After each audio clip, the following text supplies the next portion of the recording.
Hi everybody, I'm Don Landis. I'm an alcoholic. And I actually brought my sport coat and fully intended on wearing it, but about the seventh time Father Tom said it was 101 today, I just couldn't bring myself to do it, you know. Like the only monkey in here in a long sleeve shirt and a tie, but just the way I was raised in Alcoholics Anonymous, but take a good look at it. You won't see it tomorrow. It's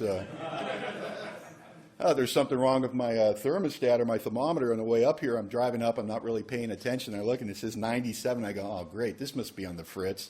I roll the window down. I'm like, oh, my God. This is nuts. It's been a crazy spring. I mean, you want some more weather reports. Sure you didn't get enough there. It snowed a couple of times in April at our house, and we're just like, God, I wish spring would show up. And so I guess it decided to show up with a vengeance. But it's just a beautiful day, and I like take a moment and thank the committee for inviting me to come out here. And it was already, divulged that specifically it was Chris Clark who, invited me. He's been getting the speakers for you guys and is noticeably absent. So I don't know how that makes you feel. I know how it makes me feel, He'll be getting a phone call Sunday. But I want to thank Chris for making the phone calls and staying in touch and being a good guy. And I enjoyed, listening to you. Obviously you have a lot of affection for this thing, and I like the idea that when you start up the road there and you see the three sisters and you just feel the anxiety and the tension drift away. And it was exactly the opposite for me because I'm coming up to speak, and I'm like, why do I say yes to this crap? I just want to stay sober. I don't want to do this, And you get introduced as the retreat leader. Well, if I'm your leader, you're screwed. Let me tell you guys, I am not your leader. But I'll give you a little idea what I'm going to try to do tonight. I'm going to tell my story in a general way, and I thought we'd do an overview of the steps this weekend. I've got a couple opportunities to share with you tomorrow morning and then Sunday morning, and I prepared some stuff for that. I always think it's a good idea to do a tune-up. I know the fun thing about for me doing this, I've already done the work, and every time you do one of these things, it's like you work all 12 steps again. You just have to. You go through it all to make sure you're prepared and what you want to talk about, and that's been a gift to me, so thank you for that. But I do want to say this. I'm completely flexible. I don't really care. If anybody has something they want to hear about, if something you want to talk about the men's more specifically, if you want to talk about sponsorship more specifically or something like that, you want to talk about the 12 concepts, you can let me know. We can do that. But it's our retreat. So I'm just a guy who's lucky enough to be here with you, and that's the way I look at it. And thank you for that. I come from Bellingham, Washington. Most of you know where that is. If you don't, we're about 30 miles south of the Canadian border. We're closer to Vancouver than we are to Seattle. We like to think of ourselves as the first line of defense against Canada on this part of the world. And well, just because they haven't been aggressive so far doesn't mean they're not going to turn. People that love hockey and beer that much can't. Trust me, there's some aggression there somewhere, maybe underneath the covers. But one day they could spring, and we'll be ready for them in Bellingham. Because Bellingham's a college town, so we've got about 21,000 dope-smoking tree huggers, so we'll be good defense for that if anybody comes across the board. Oh, wow, man, what's with all the aggression? But it's absolutely beautiful there, and I'm not from Bellingham originally. This July I would have been there 4 years. I'm one of those Southern California transplants. Yeah, well, we're real welcome in Bellingham. I mean, I move there, I jump right into the program, I start going to meetings, and this one guy comes up to me and goes, yeah, Bellingham used to be great till all the Californians came up with their bags of money and screwed everything up. And I said, hi, how are you? I'm from L.A., and we were fast friends from there. But I really absolutely adore it there. I'll hopefully be able to tell you a little bit about how that all came to be. I got sober in Ventura County in Southern California, the city of Simi Valley specifically, and then with about 2 years sobriety, I started attending meetings on the west side of Los Angeles in the Pacific group, or the old man's group, Clancy's group. I was there for about 11 years before I moved up here, and I owe a lot to Alcoholics Anonymous. I owe everything to Alcoholics Anonymous. There's a part in the book I really like where it says, we're the type of people that, build a bright outlook for ourselves. Just to pull the structure down around our ears by a senseless series of sprees. It's not my story.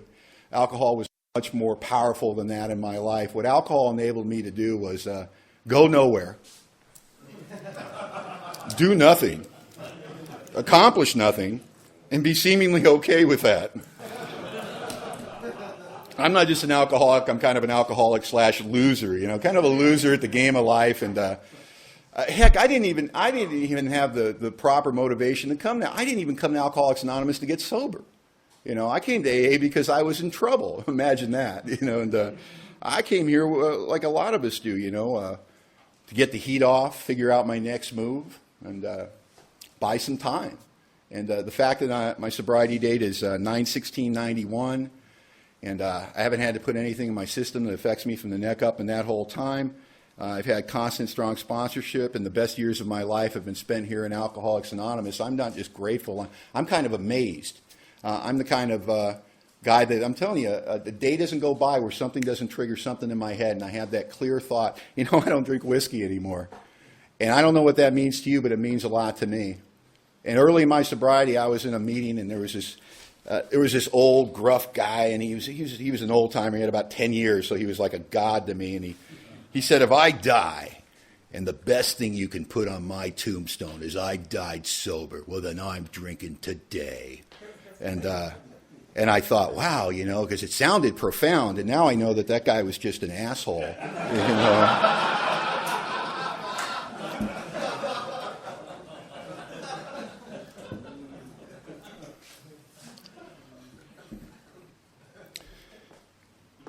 There's a lot more that we have to do here than just stop drinking, but it's that stopping drinking thing that, we'd be a much larger organization if it wasn't for the stopping drinking thing.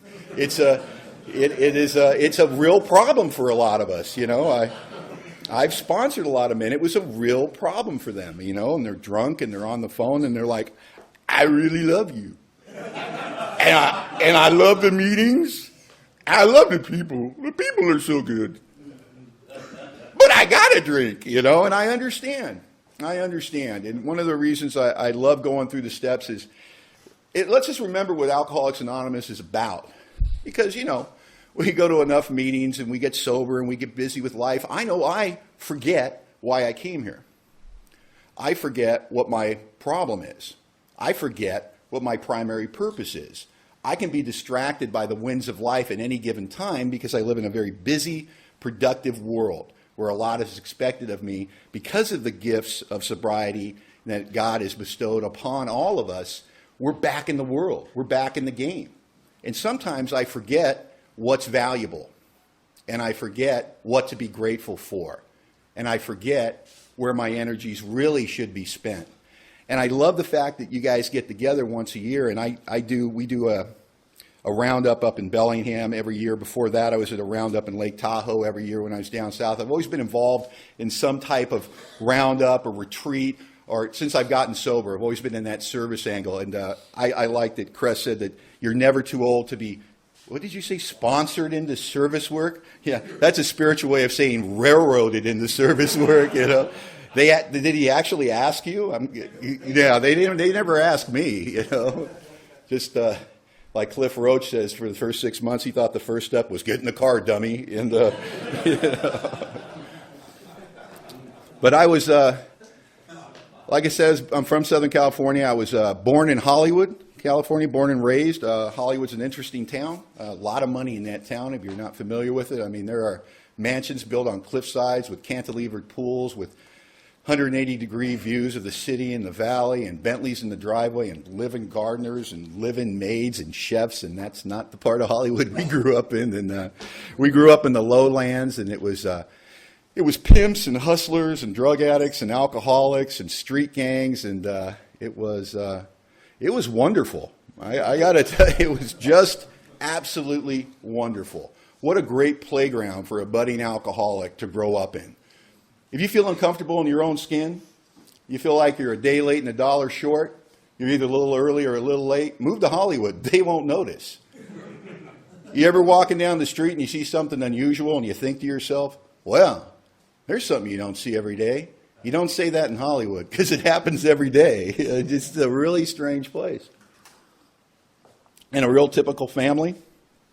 Talking about my family, I could tell you the two childhood stories I have, and I have two of them. They're very different. They're both mine. I have the one that I dragged into Alcoholics Anonymous with me, and that's the one that's very tragic. It's very sad. If I tell it just right, hopefully somebody in the room will feel sorry for me. And that was always my intention when I told that version of the story. And it's a story about my dad deserting the family when I was 2 years old, my mom's alcoholism, the physical abuse, the numerous trips to the emergency room, getting up, being 7 years old, and having to walk by the fold-out couch with my mom naked with some guy I've never met. I've got a new uncle, and have to walk by that stuff and get some cereal and go off to school and pretend like I don't see that stuff and pretend like it doesn't bother me. And all these things that, and you need to hear this, when I came to Alcoholics Anonymous and I told that story and I talked about those things, I had been telling those stories for so long, I wasn't being delusional and I wasn't in denial. It had become my truth. The wall of denial was built up so strong that that was the only part of the story that I chose to look at. And all that stuff really does is it paints me as a victim. And the wonderful thing about being an alcoholic and a victim is every drink you take with impunity, because it's really not your fault.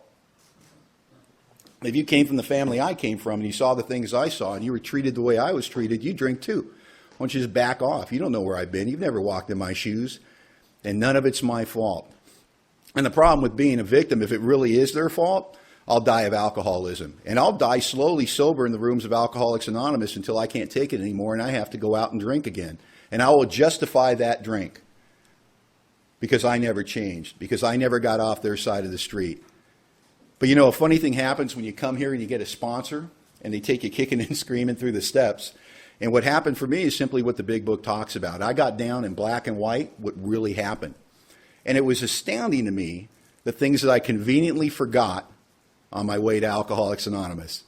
You know, I had a mom that got up early and got 3 kids ready, got them off for school, took 2 buses to work, took 2 buses home to put food on that table, never took a dime of welfare, worked hard her whole life to give us stuff and went without the whole time. Was she a perfect woman? No. Was she a good mom? Absolutely. Found that out in my inventory. Found out I had a dad that deserted the family, but I also found out I had athletic coaches that went the extra mile with me, took an interest in me, that I grew up in a sports environment, excelling at that I had teachers that took that extra time with me to make sure that I was compensated for. All these things I found out really told me through the inventory process that I had every opportunity to excel at the game of life that any young man could have been afforded. And for whatever reason I ended up in Alcoholics Anonymous, more dead than alive at age 31, has absolutely nothing to do with family or environment or that house I grew up. Now, those things may color my character defects, and those things may color my reactions to life. But the reason that I ended up an alcoholic in Alcoholics Anonymous is because I have an abnormal reaction to alcohol. I have a reaction that only seems to happen to about 10% of the population. And then it's only the 10% that happen to drink, because you might have that abnormal reaction and you just never drink. And then the disease never progresses in you. But for me, I have that abnormal reaction, which is what? You know, in the doctor's opinion, it says guys like me drink essentially for the effect produced by alcohol. Normal person drinks, he gets a couple of drinks in him, he feels it, and he says, wow, I'm starting to feel it. I'm feeling a little woozy. I think I'll stop.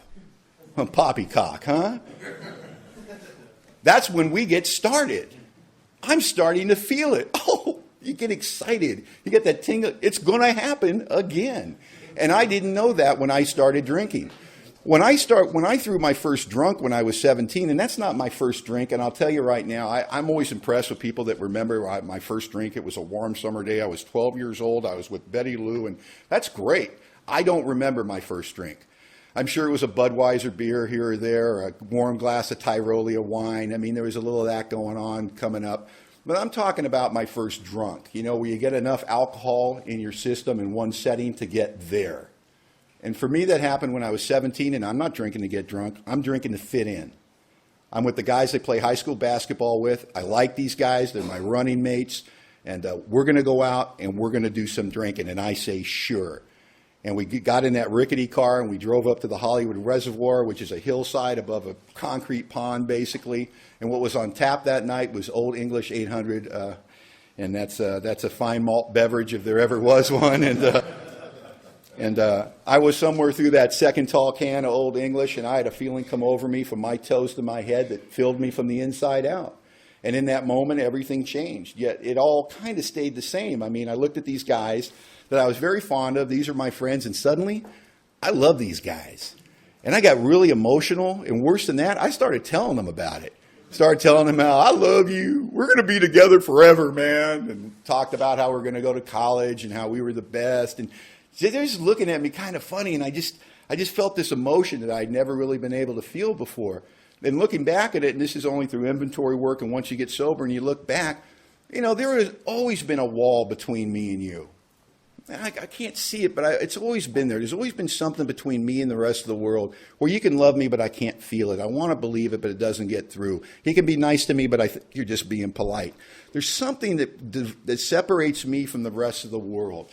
I didn't have to come to Alcoholics Anonymous after almost drinking myself to death to understand the ism part of alcoholism. I don't know if I was born an alcoholic, but I've got that weird, I'm self-obsessed. I'm self-centered. I'm not much, but I'm all I think about. I know how I look in 17 different angles at all times. I was the kind of self-obsessed little kid that would get you in a corner and talk incessantly about myself for a half an hour straight, realize I'm doing that, and say, wait a minute, enough about me. What do you think of me? And this type of self-obsession, this where do I fit into the world? How do you perceive me? Am I smart enough? Am I good enough? Am I strong enough? Where I don't have to come to AA to learn to do a 10th and 11th step inventory. I review my night every day in bed coming up, going, damn, I should have said that. Never satisfied with the results no matter what they are. These are not things that are caused by drinking. These are things that are relieved by drinking. Because when I drink, all that stuff goes away.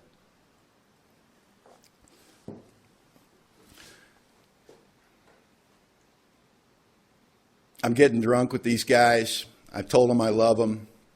I'm looking down at the concrete pond, the Hollywood Reservoir, and I think it's the most beautiful thing I've ever seen in my life. We're up on a hillside. This hillside is covered with chaparral and scrub oaks. It's on about a 45-degree grade. It's probably about 500 feet from the top of this hillside down to the base of this reservoir, and I thought to myself, I've got to get down there. Because I have a problem that when I drink, very shortly after that, I start to think. And usually the ideas I come up with aren't too slick. And I start walking down this hillside, and then I'm walking kind of fast. And then I'm kind of jogging. And then my feet are windmilling behind my ears. And then I fell. And I just remember it was like sky, earth, sky, earth, sky, earth. And I slam into this scrub oak, just completely stopped. Bam! And I have an athletic background, so I immediately thought to myself, wow, I'm really going to be hurt. And I got up from this scrub oak, and I moved around, and there was no pain. Now, this is my first drunk, and I'm already acquiring valuable information that's going to serve me for my whole drinking career. You know, you drink enough alcohol, there's no pain.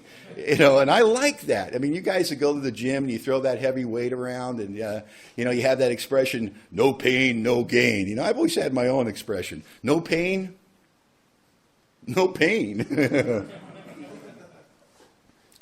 I crawl up to the top of the hillside. I do what people do when you get drunk for the first time at 17. I do the projectile vomiting. I'm completely embarrassed in front of my friends. They drop me off in front of the apartment. I can't get my key in the door. My mom opens the door. I fall flat on my face. She screams at me, "You're drunk." I'm like, no kidding. You know, I'm talking back to my mom. Next day, I wake up, got the worst first, hangover of my life. And I got to tell you, I didn't remember any of that. I didn't have any problem with any of that. Didn't like it. But all I remembered was standing on the top of the hill before the fall when everything was okay. When I was with these guys that I liked, and they were just my best friends in the world, and for the first time in my life, whatever that thing was between me and you, it was gone. And it wasn't on an intellectual level. It was on a primeval level. It was like drinking good. And I knew I was going to be doing more of it. I certainly didn't plan to tear my life to the ground, and I didn't. I mean, alcohol in the 18, 19, 20, 21, 22, 23, it was free. Now, I wasn't picking up a tab. I wasn't getting any real trouble. I wasn't standing in courtrooms in front of judges trying to explain my latest event of outrageous behavior. I didn't have my mom standing in front of me crying, going, "Don't you know you're killing yourself?" I didn't have girlfriends hiding in closets because they're afraid they're going to get smacked around in my latest drunken rage. I guess we can take all of those type of dramatic things, and at 23 years old, we can label them yet to be added to my story, because all those things came to pass. But when I was 23 years old, and if God Almighty had walked into the bar where I was drinking, had sat down next to me and said, Don, the next drink, the next one, it's going to pass you into a region where there's no return through human aid. You're going to have to go to Alcoholics Anonymous for the rest of your life or die a horrible alcoholic death. I'd have told God Almighty, he got the wrong guy, because it's working for me from the inside out. I'm going up the ladder at business, and I'm starting to acquire the things that you're going to need to acquire if you're going to live the life of a drunk. If you're going to play hard and you're going to live hard and you're going to, hurt some feelings and you're going to get in some trouble, you got to start acquiring some stuff if you're going to be in it for the long haul. You got to acquire two things in particular: justification and rationalization. You got to learn to be able to say certain things with conviction and believe them yourself. You have to believe the lies you tell yourself. Here's one of my favorite. Everybody goes to jail once in a while.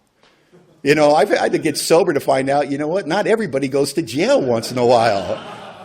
Well, everybody wrecks a car once in a while. Everybody tears up a party once in a while. Everybody cheats on their girlfriend once in a while. Everybody embezzles from work once in a while. Everybody cheats on their taxes once in a while. And these are all things happening in my life, and I got to tell you, I don't feel bad about them. And I don't realize that I've lost the power of choice where drink is concerned. You see, when I was new in Alcoholics Anonymous and men would tell their story, they'd be going along and they'd say something like, I was drinking and there were no problems. And then, dun, dun, dun, I crossed the line. And they were talking about crossing the line from controlled to uncontrolled drinking. And I tried to think when it happened to me, I tried to think of the dramatic things. Was it the first car crash or the last car crash? First time I made my mom cry behind my drinking, last time I made my mom cry. First time I cheated on my girlfriend, last time. What's the dramatic thing that happened? First time you came out of jail, went to jail in a blackout, last time. Which one was it? And after being here a while, what I figured out is I crossed that line from controlled to uncontrolled drinking, where liquor ceased to be a luxury, it became a necessity, where I lost the power of choice in drink. That happened when I thought it was working for me. When I would have told anybody that would listen, I will never stop doing this, why would you? When people started to become interested in me, the well-meaning people, you've all had them in your life, family members and husbands and wives and employers and friends and district attorneys and arresting officers. And, those well-meaning people talk to us about our drinking. And I just told them, when it gets to be a problem for me, I'll knock it off. Because you see, it's not a problem for me until it's a problem for me. It may be a problem for my landlord who's not getting his rent, or my girlfriend I can't stay faithful to, or my employer who can't get 5 days a week out of me at work, but it's not a problem for me until it's a problem for me. I can't tell you how many times I had a girlfriend standing in front of me, crying her eyes out, saying, "Don't you know how I feel?" And I'd be like, "Not really." I told this one girl, I said, "Look, sweetie, I'm drinking, and you're watching. And I got to tell you, one's more fun than the other." And that's the way it goes. By the time I was 25 years old, the light went on.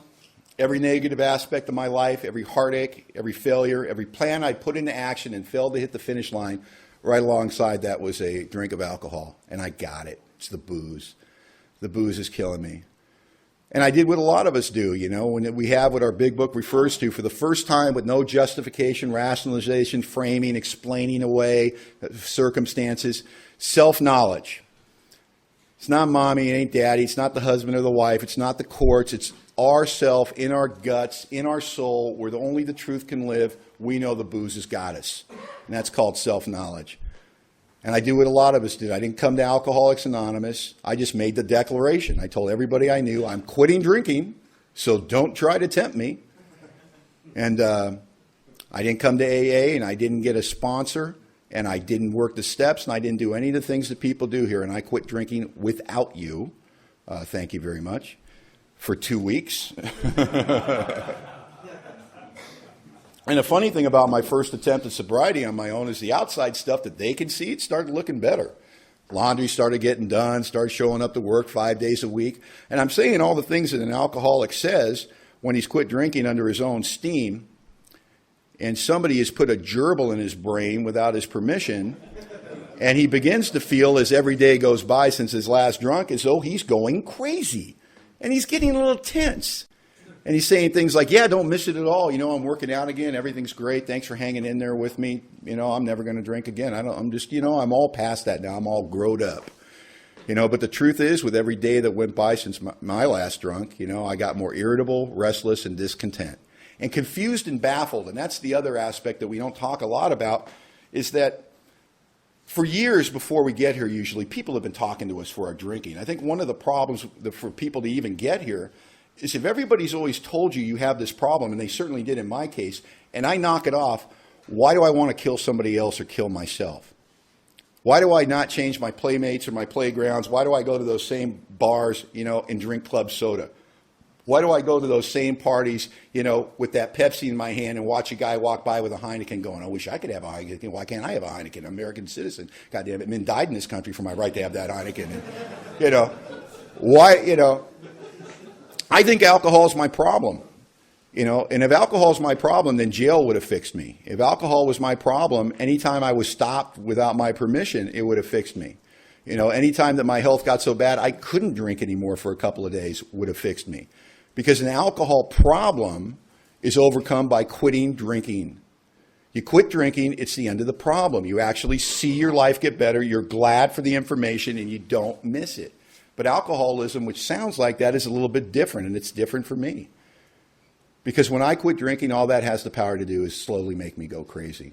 And I don't pick up that first drink to crash a car, go to jail, or break a heart. I pick up that first drink because I'm surrendering to a mental obsession beyond my human power.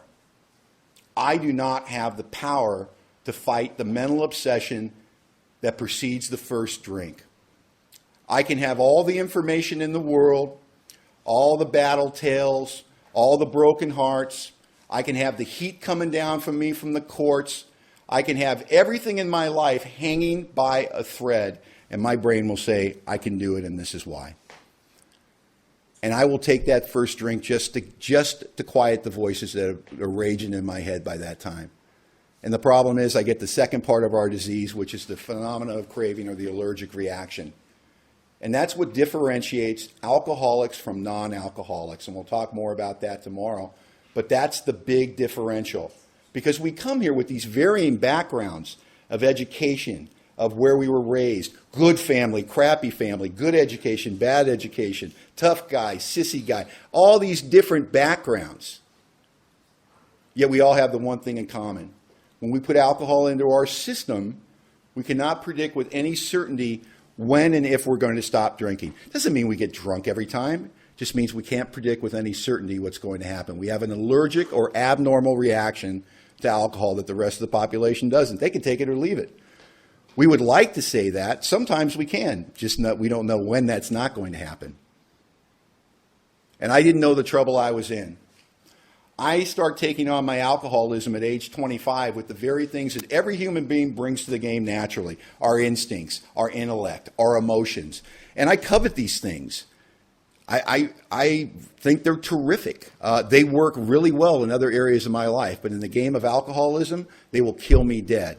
And I don't know that, so I'm bringing a knife to a gunfight.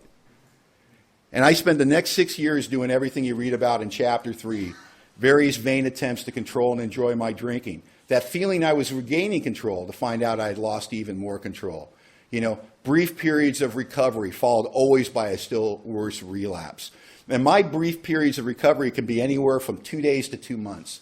I mean, I've gritted it out for 9 months one time.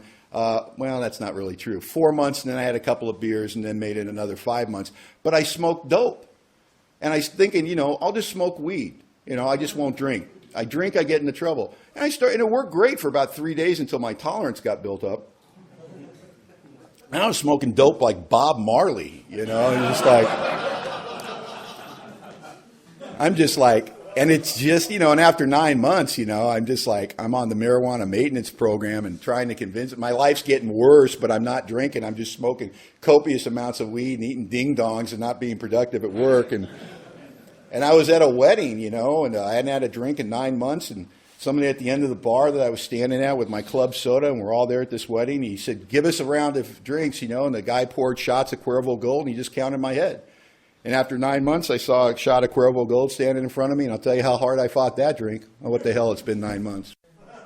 And I put that glass down, and let me tell you the effect of alcohol. After 9 months of not drinking it, granted I was smoking a lot of dope, but no alcohol in my system, I take one shot. What do you think I said? Oh my God, I started drinking again.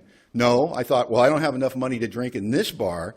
Left the wedding, got in my car, drove to a liquor store, got a pint of whiskey, drank that on the way back because that's where I had left off. That was the kind of drinking I was doing when I quit. Pounded that down before I walked in, immediately went into a blackout where I heard later I was on a table taking my clothes off, challenging the bride's brothers to fisticuffs in the middle of the wedding, which is pretty normal behavior for me after 9 months of sobriety on my own. And you would think that when I heard this story, because naturally it's a wedding involving people I work with, so I'm in the office on Monday and my assistant can't look at me. And I'm like, Mike, what is your problem? He goes, I can't talk to you. Mike, what is your problem? You were disgusting. You were so drunk. It was awful. I didn't know what to do. We scare them. We don't know that. Oh, I was just blowing off some steam. Steam, you wanted to kill everyone. Oh, I didn't mean it. Come on, Mike, haven't you ever been that drunk? No. Well, you should do it. Listen up. Be good for you.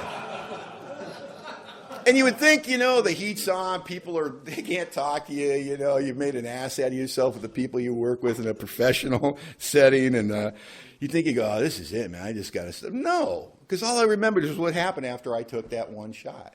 Because, see, alcohol is my answer. It's not my problem. And you take me away from alcohol, you're going to have to give me something.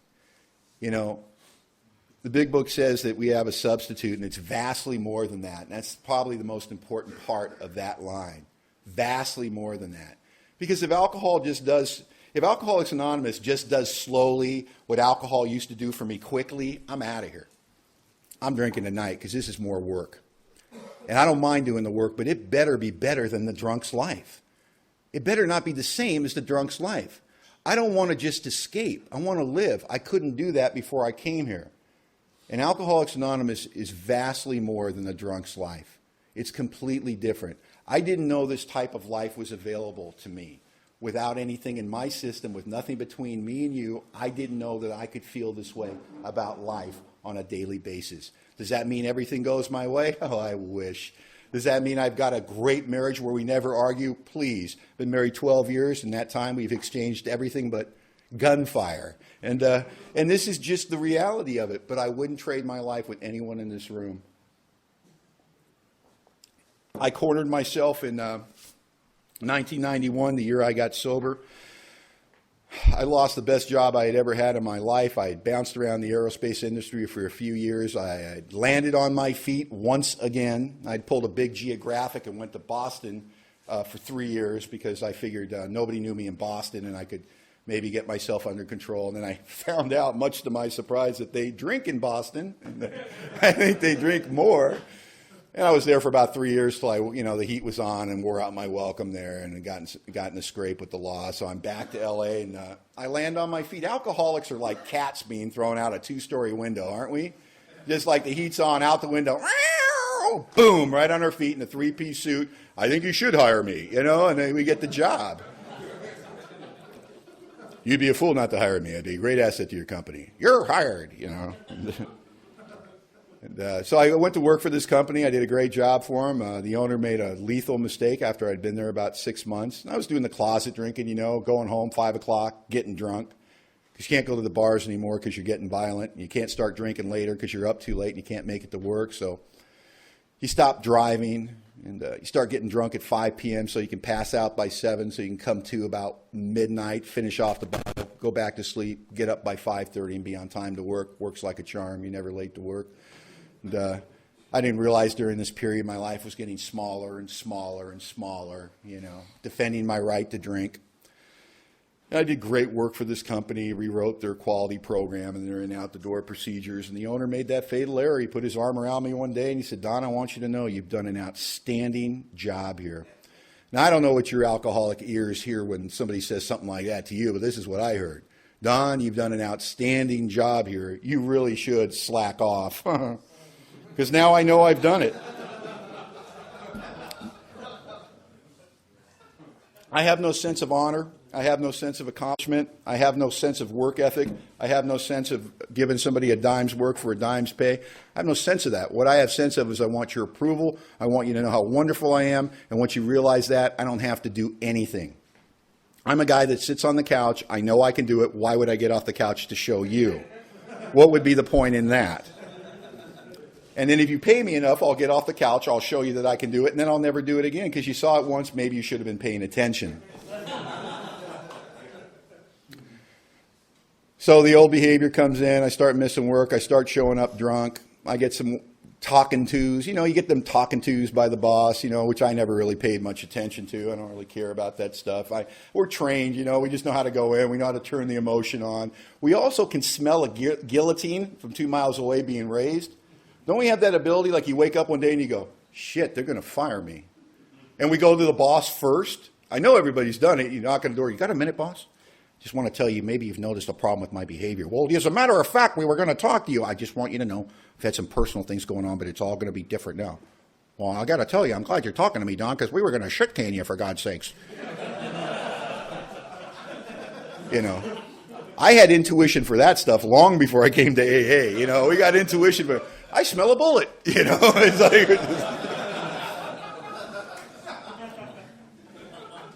you just sit up in bed. She says, where are you going? I just got a weird feeling your husband's taking the night off. And you just out the door. That's terrible. So the old behavior comes in. I'm getting the talking tos. And one day he calls me in his office and he says, you're fired. And that's not a big deal. I've been fired lots of times. I got fired for a fist fight I got in with a salesman in the lobby once. And I've been fired for attendance lots of times. They love to fire me for attendance. But he said, you're fired. You're a drunk. You're never going to stop. We've talked to you about this. Get out. 12 and 12. I'm an alcoholic. Therefore, my outstanding characteristic is defiance. So I got the alcoholic bluster up. How dare you, after all I've done for you? And played the victim card, called up my sister in Simi Valley, California, and said, Pat, they threw me away after all I've done for them, and I need to get on my feet. Can I come stay at your house? And my sister Pat, my older sister, who I love as much as anyone on the planet, said, you can come stay at my house, Don, but if you drink, you're out of my house. Because everybody knows I'm a drunk by this time. And I told my sister, I won't drink, I promise. Because I can lie to the Pope by this time. It's not a big deal. And I drank every day in that house for 7 months until I got sober. And if you don't know how you do that when they're watching you, well, maybe you're not a sneaky rat like I am. I got no problem drinking around your schedule. I'm unemployed. What time do you go to work in the morning? 7 a.m.? Bar's open. And you need to hear this. At this point in my drinking, I'm not drinking so my friends mean something more to me, or the music sounds better, or I can kid myself I'm better looking than I am, or that I can talk to the girls, all those things that it did for me in the early days. I'm doing oblivion drinking. I'm doing light switch drinking. I'm getting the whiskey on board hard enough and fast enough to shut off the head so I can go into a blackout, so I can pass out in this room I'm mooching off of my sister, so I can wake up to meet the hideous four horsemen: terror, frustration, bewilderment, despair. They sat on the end of this bed. I was mooching off of my sister, and they waited for me to come up from my latest drunk. And then they talked to me in my head, in my voice, and they asked me questions. They said, who are you going to hurt today, Don? Who are you going to rip off today, Don? And then they make statements. You've taken every good thing that's ever come your way, Don, and you've torn it to shreds. Now you got the last relative on the planet that'll have anything to do with you, and what are you doing? You're going through her pocketbook. You're drinking their booze. You're making false promises. You said you wouldn't drink. You're bringing your loady friends over. You're disappearing for days on end. When's it going to end, Don? You are a loser. And I don't know what you do with a head like that on hangover mornings, but I just took another pull off the jug. Because at that point, I don't know what else to do. I don't know where a friendly direction is. I've lost faith in things human. I think it's going to go down that way. I made a surrender years before this. It's not the surrender we ask you to make in Alcoholics Anonymous. It's a surrender when every drunk figures out under his own steam, when you've been fighting it long enough and it's just too hard to fight it. It seemed like every time I decided I was going to quit drinking, I drank even more. When I decided I wasn't going to get in any trouble, I got in more trouble. And I said, you know what? I'm just a drunk. I guess that's the way God made me. And I'm just not going to fight it anymore. I'm just going to try to stay out of trouble. I'm going to try to just keep a job and not drive and not get in relationships and not have people count on me because it's too complicated.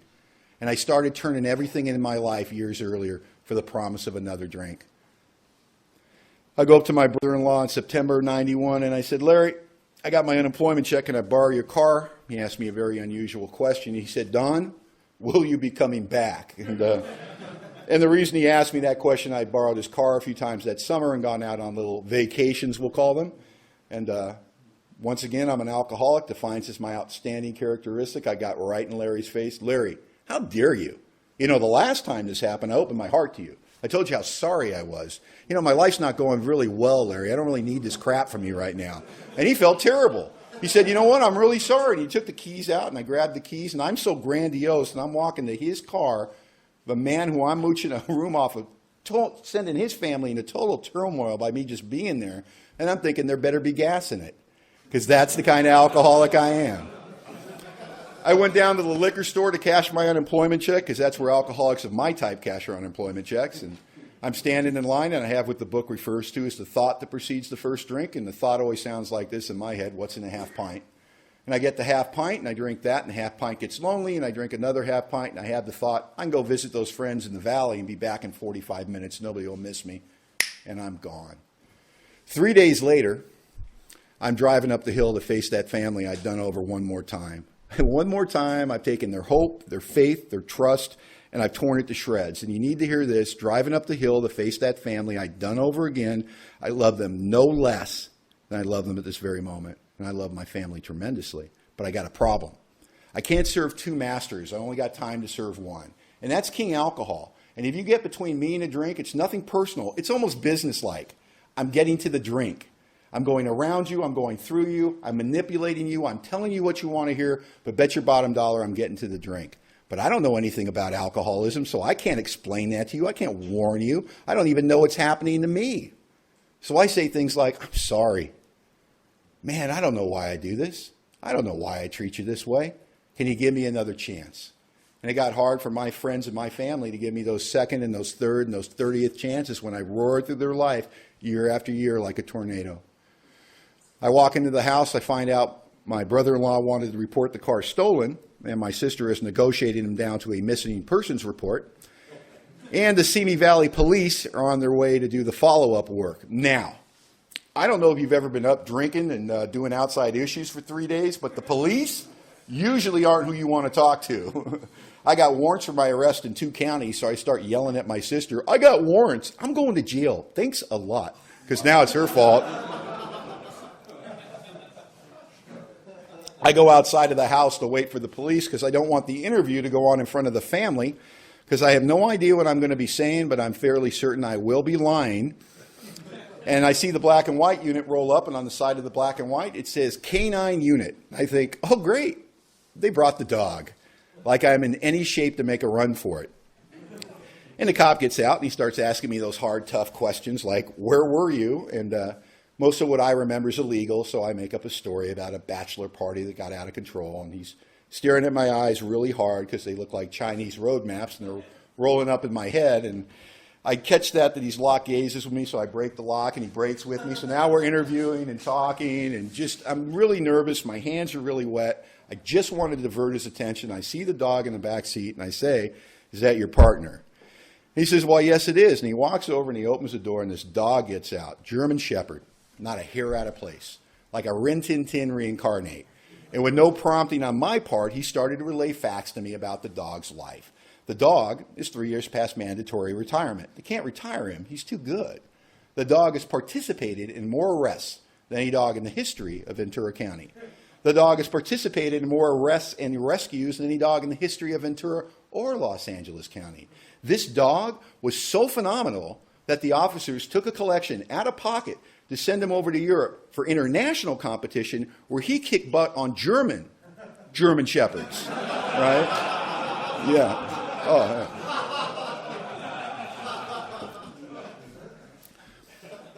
And I said to the officer, I go, that's a phenomenal dog you have there. And this thought flew in the back of my mind, kind of thought the minute you think it, you know it's the truth. You may want to deny it, but you know it's the truth. And what the truth was is this dog had done significantly more with his life than I had done with mine. And I hated that dog. I told my first sponsor that story, and he said, you're the first man I've had the honor and privilege of sponsoring that's less than dog. because old timers are kind here. And I'd love to tell you some spiritual story about how that was my spiritual bottom. I knew I sponsored from a spiritual deficiency, so I came to Alcoholics Anonymous first. None of that was going on. My family's done with me. You know, when they're so done with you, when they talk to you, they look the other way because they can't even look at you anymore. And they want me out of the house. I'm a big guy, and I think I'm a tough guy, but I don't want to be homeless. So, I mean, I turned on the waterworks. I begged, please, give me another chance. I'll go to AA and everything. And, like, look behind me to see who said it. And they didn't really believe I was going to get sober. I mean, my first 2 weeks in Alcoholics Anonymous, my sister was taking me to AA and picking me up from AA. Do you know how that makes you feel when you look the way I look and you get in your older sister's car at the end of the night, she's driving you home, and she says, so, Donald, what'd you learn in AA tonight? You know. Just embarrassing. I walk into the Simi Valley Alano Club. They got some old timers holed up in there with a couple of copies of the big book. They didn't get a lot of new guys. And they basically descended on me like apes from the trees. And they were going to save me tonight. And they were focused. They seemed to know what they were doing. And they seemed to care a great deal more than I did. Because I'm detoxing. And I don't remember my first meeting. I don't remember anything. I remember some pledge to be back there the next night, which I told my sister about, so she made sure that happened. And my recovery really began my second night in Alcoholics Anonymous, because between the 6 o'clock meeting and the 8 o'clock meeting at the Simi Valley Alano Club, I was standing there drinking a cup of coffee, smoking a cigarette, minding my own business, and a big guy named Lou I walked over to me with a little mousy-looking bald guy with wire-rimmed glasses and said, "Hi, Don, this is Mark. Mark will be your sponsor." And that's the night that my sobriety began. And I sat down with Mark, and I'm a street guy, and street guys will understand this, that you size up another man. I mean, you're trying to figure out, can you take him in a fight? Does he have something you want? Does you have something he wants? And that just goes on normally. It's very cordial. Nothing's really said. There's a lot of eyeballing. I mean, we don't sniff each other's tails, but it's like right there. And I eyeballed Mark, and I sized him up, and I thought, I'll have this guy wrapped around my finger in no time. And we sat down to have the first sponsee interview, and Mark said something right off the bat that I really liked. He said, "Don, I'm not going to ask you to do anything in Alcoholics Anonymous that I'm not currently doing myself." Sounded very reasonable until I found out he went to 14 meetings a week. Never said no to an AA request. And his idea of a good time is if another member of Alcoholics Anonymous hits a rough spot in the road, they know they can call Mark. They can call Mark at 2 o'clock in the morning. Mark will get dressed, go down to Denny's, have a cup of coffee with you, and talk you through it. My first sponsor used to say, to the extent that I'm willing to be inconvenienced for my fellow alcoholic, that's the true extent that I walk with God. So I've got a spiritual zealot on my hands. And he's on fire with Alcoholics Anonymous. He is on fire.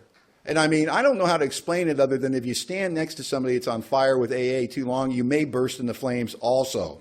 Because it's that kind of enthusiasm it's intoxicating. I don't know how to explain it. He spoke with such conviction about this thing.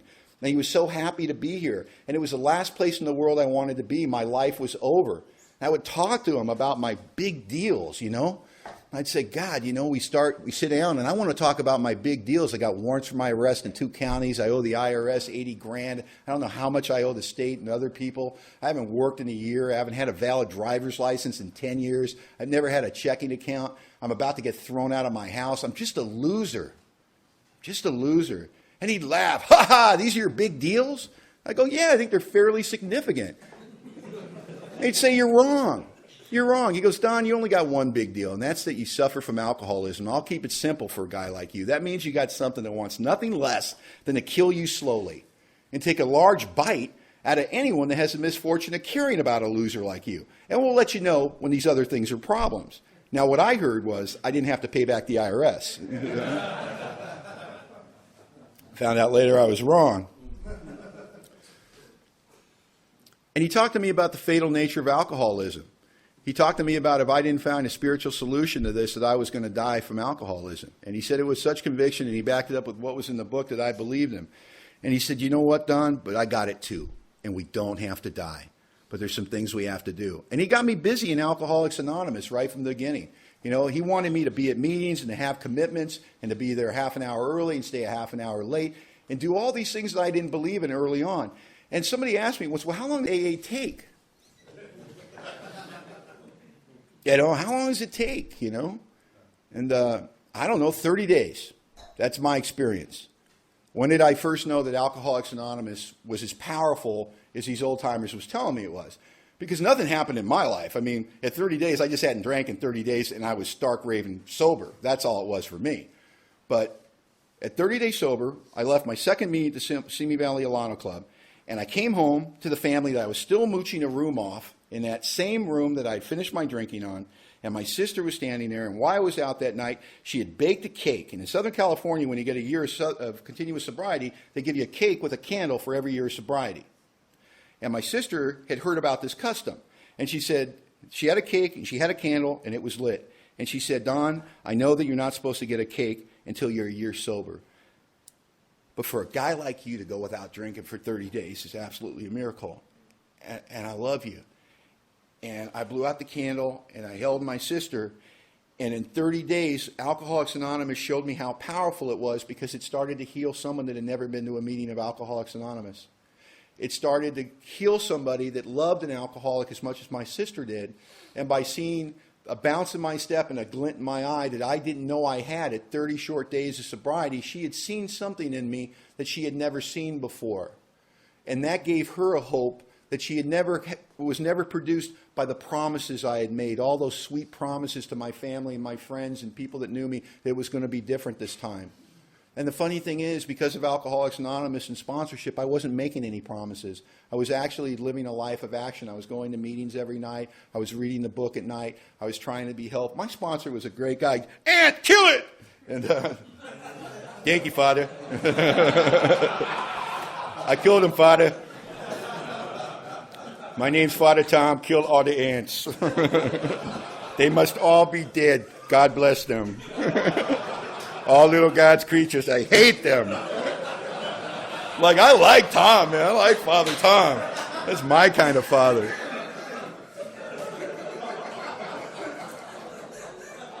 We are all God's creatures, but some of us, well, he might not have been thinking about it long enough.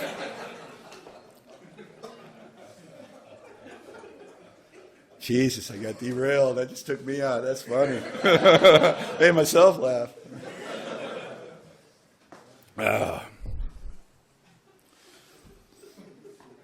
So I really like my sponsor. I think he's pretty smart.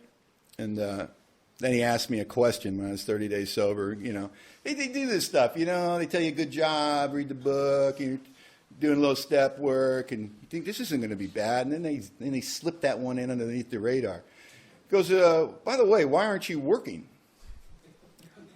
I'd build a relationship with the guy. If I knew how he was going to react, I'd have never told him the truth. And I said, I don't have to work. I'm collecting unemployment. You want to piss your sponsor off, have a sponsor that swings a hammer for a living about 50 hours a week, and then tell him, you don't have to work, you're collecting unemployment. Man, I'd never seen him mad before. His eyes got real red. You ever seen somebody get so mad that everything they think about saying, they realize it's inappropriate, so they start and stop? And he said, Don, let me... Don, the point is, And finally he stammered out, is there any reason other than sheer laziness that you can't get a job? I thought about it. I went, no. And he said, great, I want you to call up the state of California tomorrow and tell them you will no longer require their financial assistance.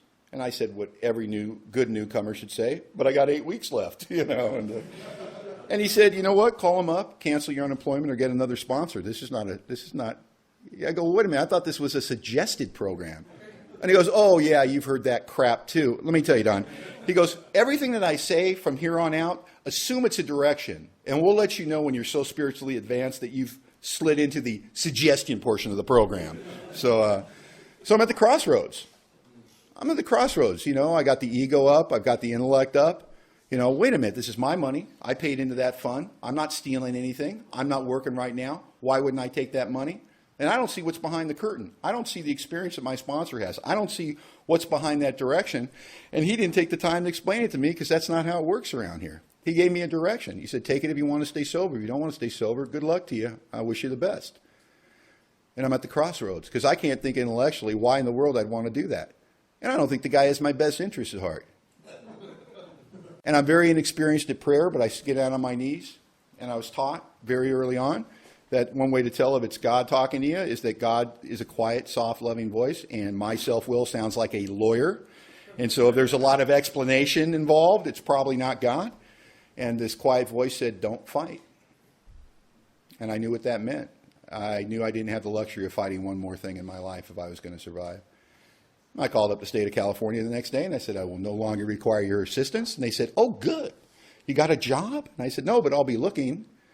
We thought you were looking. Oh, I'm going to be looking harder. And you see, what my sponsor knew is I would have never got a job. I'd have never got a job. I would have never looked. And then that means that I'm not working all day long. And he wanted something to keep me busy between meetings. He knew that that was more important than anything. There's plenty of time for the career. There's plenty of time to pay back the money. There's plenty of time to find the girl of your dreams. There's plenty of time to go back to school. There's plenty of time to clean up the warrants. There's plenty of time. Right now, let's try not to die from alcoholism. You're 10 seconds sober. First things first, get a job. It'll fill up the hours between meetings. You need that. You're crazy. So we sit down to plan my business future, and I dust off the resume, and I'm going to wow him. I got this big business background, and he looks at it, and I tell him my plan. He goes, what's your plan? Well, I got these contacts left in aerospace. I'm going to make a few calls and probably go get some quality control work and start right away, and it's pretty good money. And, got to make those amends, spons, like I had any intention of paying the money back at that point. And he said no. Well, actually, he said no 3 times. He said no, no, no. And he said, no, for you, we need something humbling, Don. We need something that's not going to get in the way of your AA. If you go get the big job and make the big money, then your ego won't be smashed, and then you'll drink, and then you'll die, and it won't matter. So we're going to find something else for you that doesn't get in the way of your AA. He goes, it doesn't look like you've ever worked with your hands. And I go, no, never have. Barely know which end to hold a hammer. He said, fascinating. Next day I show up at the clubhouse, and my sponsor announces to me he got me a job as a laborer on a framing crew. Now, I would love to tell you at this point in my story that I found out at that moment my true calling in life was to work with these. And nothing could be further from the truth. I was terrible at that job. I was awful at that job. Let me tell you how bad I was. I had a nickname on the job site, the Bleeder. And, they had a safety meeting every morning at 6:30. Okay, guys, let's go out there. Let's get a good productive day. Let's work safe. And Don, try not to cut anything off. Okay. So now I'm going to 2 meetings of Alcoholics Anonymous every night. I'm making $7 an hour with taxes taken out, and thinking that my sponsor really doesn't have my best intentions at heart. And I'm really losing faith in them, and I'm losing faith in Alcoholics Anonymous. I've taken the first 2 steps of recovery, and I'm just plain nuts. I'm going without sleep, and I'm talking to my sponsor, like, can we dial it back to like 1 meeting a week? I get up at 4:30 every morning. I walk for 45 minutes to where I get picked up to go work, to go bleed at this job site, to come home, not even shower, go to 2 meetings of Alcoholics Anonymous, get home at 10:30, have a bite to eat, go to bed and do it again. I'm not asking, I'm grateful to be sober, just a night off. What do they tell you? Nobody ever died from lack of sleep. And I made it my mission, I'm going to die from lack of sleep. I'm going to die from lack of sleep. I started staying up a little later than I needed to because I wanted them all around at the casket going, Jesus, we killed one of them. We're going to have to rethink this thing.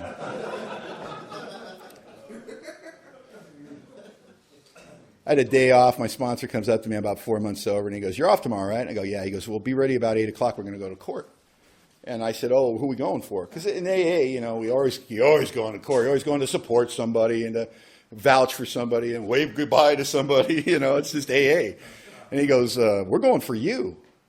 Me? They don't even know where I'm at. Why would you do that? He said, well, it's time to start cleaning up your wreckage. If you're going to live free, you got to live free of that. We need to get you a driver's license. We got to clean up your warrants. I said, we're not even at the 9th step yet. He goes, yeah, for you, we're making an exception. He goes, be ready 8 a.m. And I'm thinking, what did I do to piss him off? I've done everything the guys asked me to do. So next morning, I go out. He's in his truck. He's in the best mood I've ever seen him in. And I haven't slept all night because I know I'm going to jail. And he's whistling, big smile on his face. And he starts driving me down to the Van Nuys courthouse. And at one point he smiles. He looks at me and goes, I got to tell you, Don, when I came to Alcoholics Anonymous, I was in a lot of trouble. And now you're in a lot of trouble. This is better.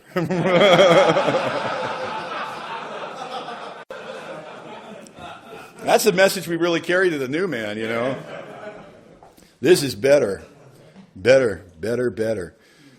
And, you know, I went into court, and the great thing about sponsorship is, you know, I don't even have to know what to do in that situation. I just told the judge exactly what my sponsors, you know, said to say, you know. And I got my name on the docket, and I waited about 4 hours. I'm there in my Salvation Army suit trying to look responsible, and they call my name. The judge, he's shuffling through the paperwork, and he says, you're late.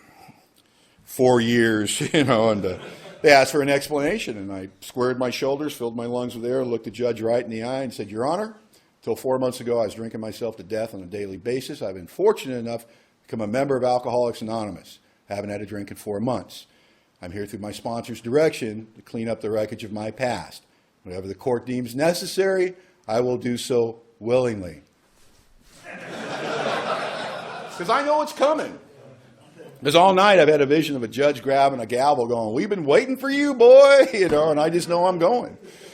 And I didn't skate, you know. I had to pay back a tremendous amount of money, and I had to do an obscene amount of community service at the Salvation Army. I did so much community service at the Salvation Army that when I was done, they threw me a party.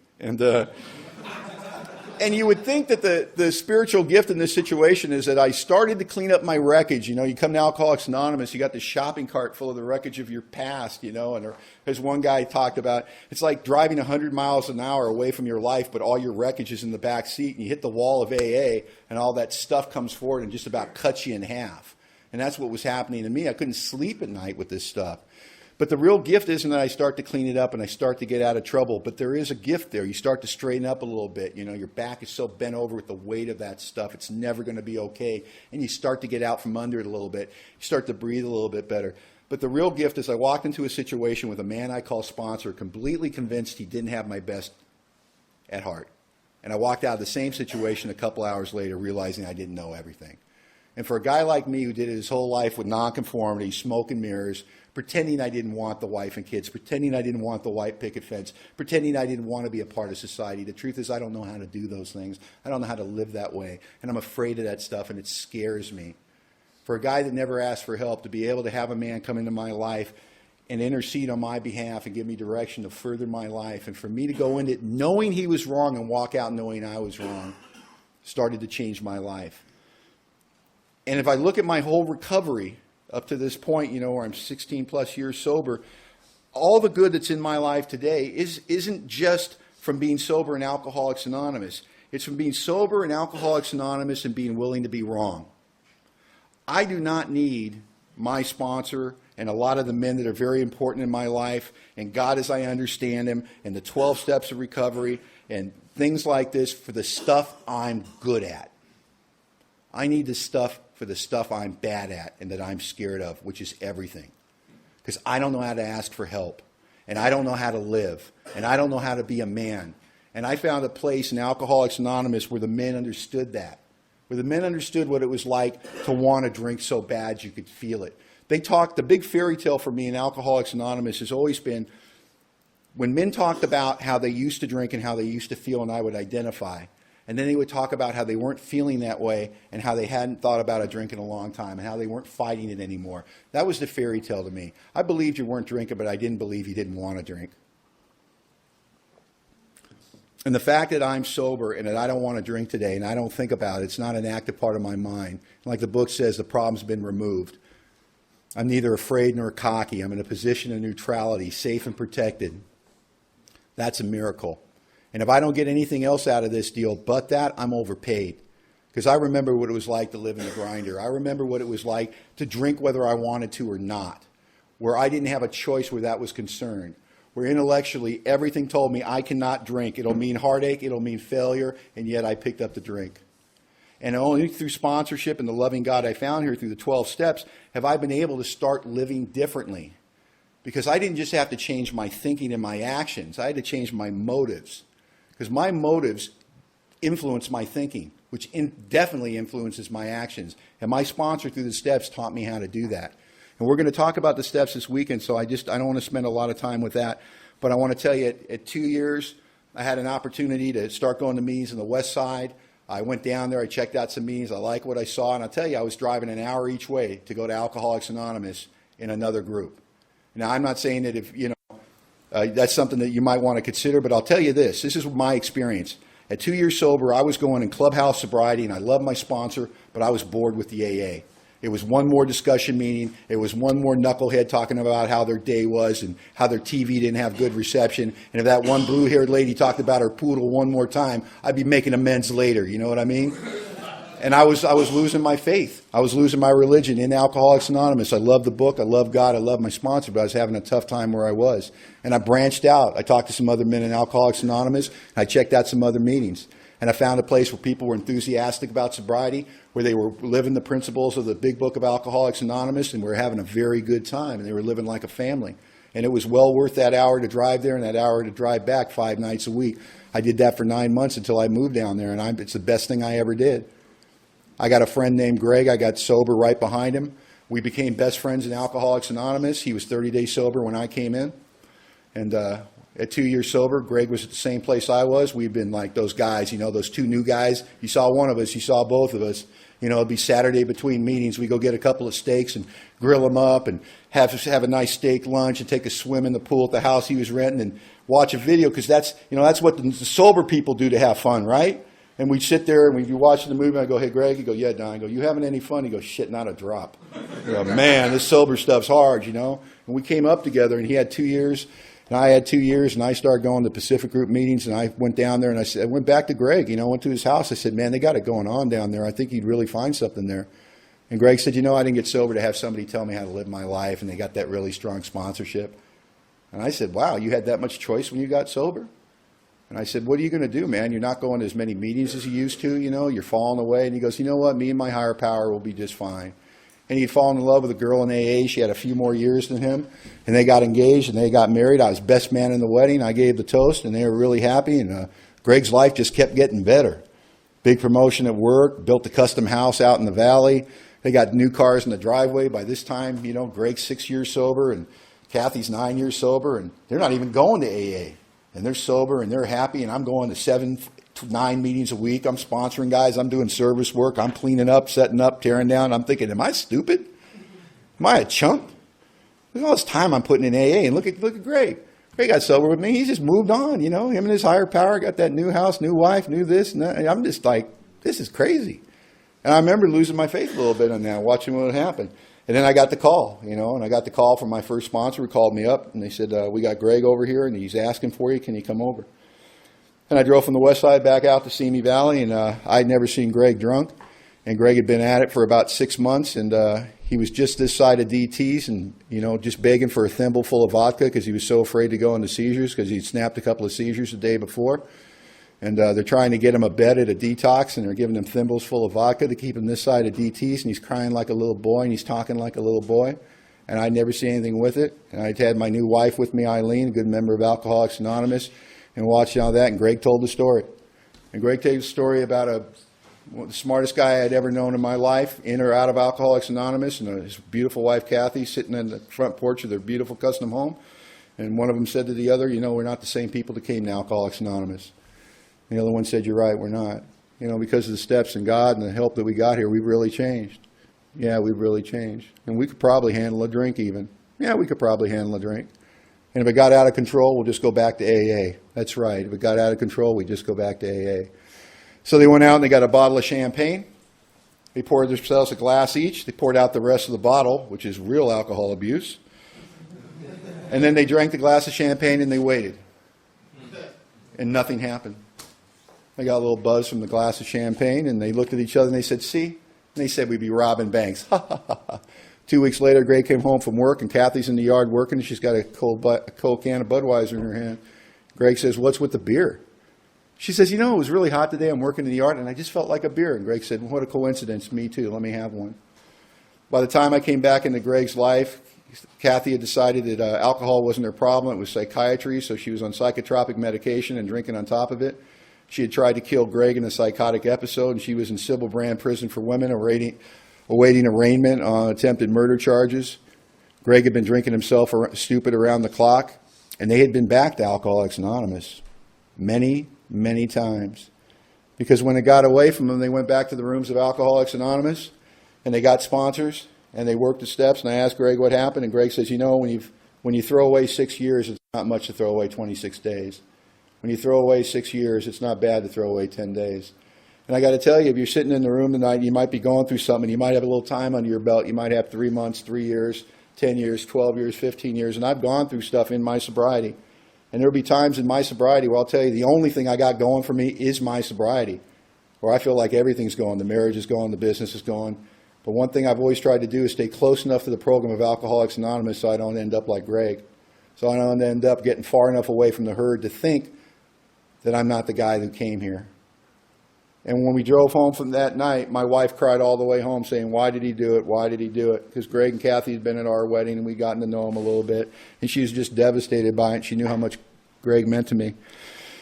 And I didn't have the words to explain it to her, and I didn't have the words for a long time. And I was talking to a friend about it about a year after it happened, a woman named Shirley who had 30 years in this program. And Shirley said she had seen it from time to time in Alcoholics Anonymous. And she says it's always a sad thing when you see somebody make a good beginning here and get their life back together and seem to be happy. And because they're not willing to spend a little bit of time ensuring their recovery, they go back to the grinder. And she says, as far as I can see, they're willing to sacrifice the good that is for the good that could be.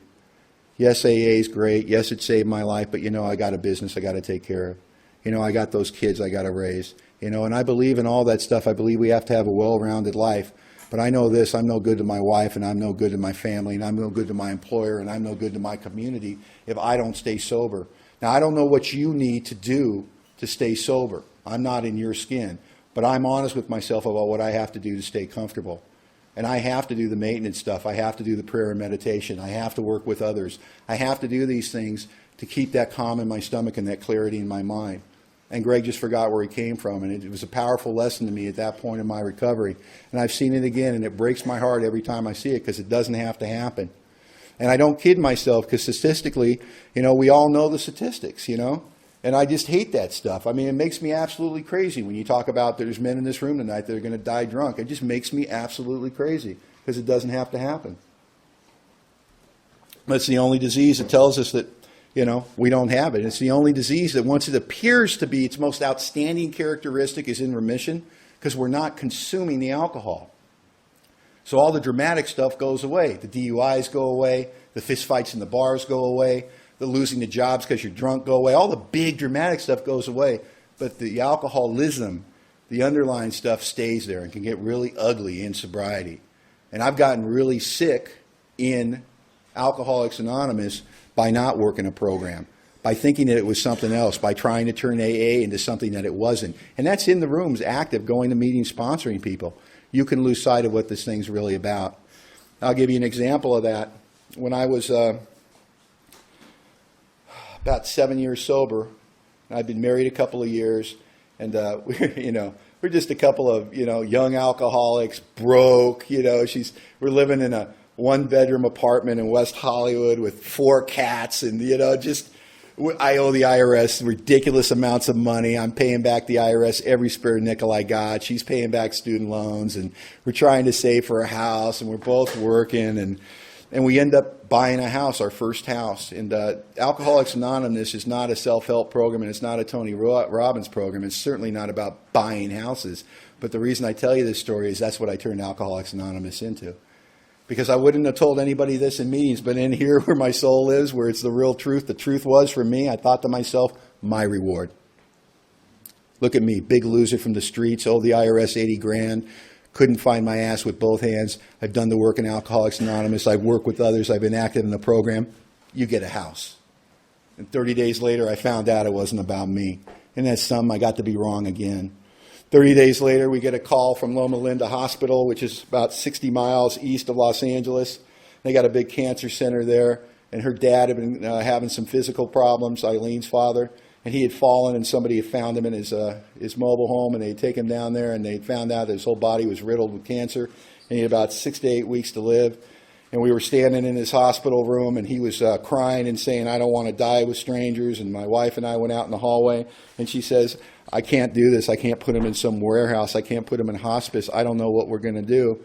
And I don't know where the words came from, but I looked my wife deep in the eye and I said, honey, we're members of Alcoholics Anonymous, and we don't have all the answers to do the right thing. And I know one thing, if we take him home, we make that commitment to take him home, that it's going to be all right. And I looked behind me to see who said it. And to give you background about this guy, I hated this man.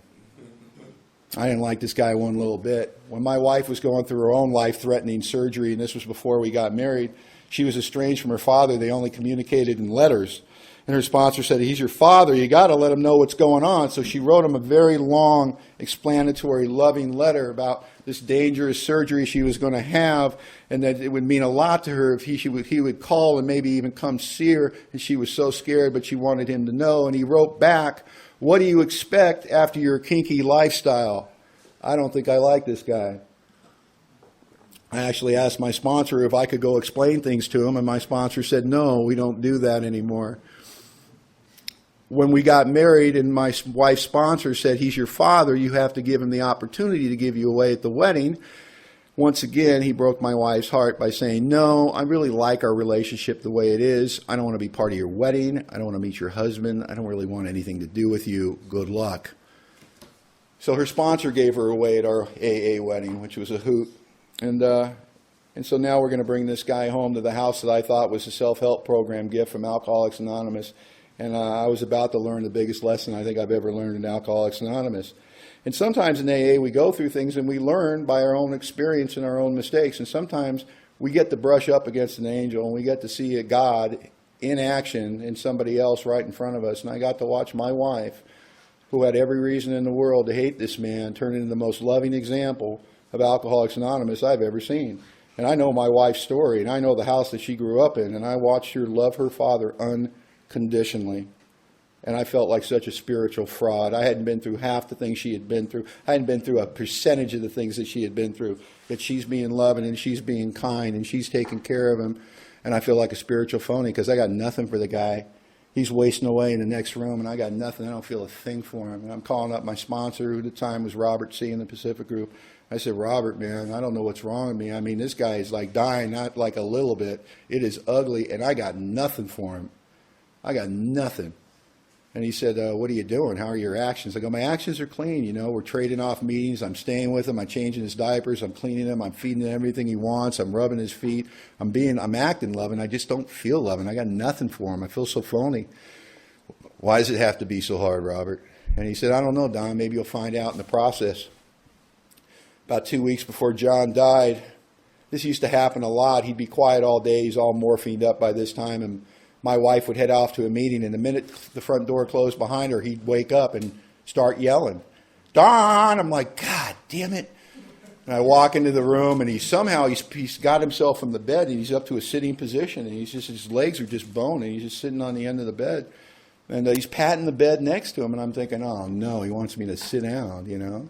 And I sit down next to him, and he grabs my thigh in this death grip. You could just feel the fear going through him. And and I don't know what to do. I'm like stiff as a board. And I got nothing for this guy. And I start thinking about you. I start thinking about Alcoholics Anonymous. I didn't know what else to do. I start thinking about my sponsors. I start thinking about the guys I've sponsored. I start thinking about the kindness you guys have shown me. I start thinking about God. I start thinking about everything all at once. What we are, what we stand for. I didn't feel like us, and I didn't feel a part of you. I didn't feel like I could do that, but I thought about us and what we are, and our code is love and tolerance.